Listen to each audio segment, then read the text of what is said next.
Venons-en au premier titre de l'actualité et c'est une décision historique, une première pour une infrastructure de si grande envergure entre Toulouse et Castres. La justice vient de se prononcer il y a quelques minutes contre la poursuite du projet de l'autoroute A69. Elle annule l'arrêté préfectoral qui autorisait le chantier très contesté depuis des années. Alors va-t-il être stoppé ? 65% du budget total a déjà été dépensé selon le concessionnaire en charge des travaux. Première réaction avec Henri Dreyfus et sur place, Perrine Mislange et Marie Hollander. À quelques mètres du tribunal, ils attendaient fébrilement la décision de justice. On surveille toutes les secondes. Depuis quelques minutes, ces opposants historiques à l'autoroute A69 ne cachent pas leur satisfaction. Sur l'environnement, c'est évident. On ne peut pas continuer ce genre de projet actuellement, c'est un non-sens. Enfin, l'annulation totale de la 69 et de la 680. Donc les autorisations environnementales ne sont pas données en première instance par le tribunal administratif. Donc c'est historique. L'autoroute de la discorde est mise à l'arrêt. La 69, longue de 53 km, doit relier Toulouse à Castres, à quelques centaines de mètres seulement de la RN 126 déjà existante.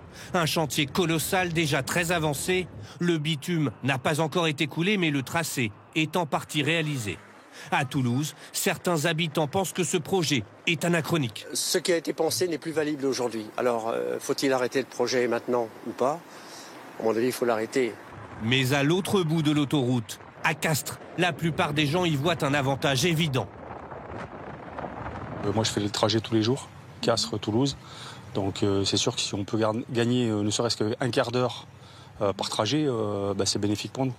Juste qu'on sache si oui ou non ça s'arrête pour les personnes concernées et c'est tout, quoi.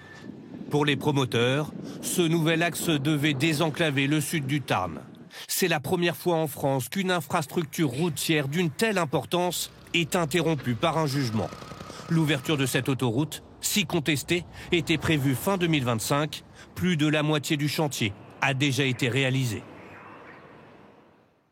Et sachez que dans ce dossier, l'État va faire appel. Hasard du calendrier, dans un autre projet contesté il y a une dizaine d'années, pas très loin dans le Tarn, celui du barrage de Sivins, la France a été condamnée ce matin par la Cour européenne des droits de l'homme pour sa responsabilité dans la mort de Rémi Fraisse.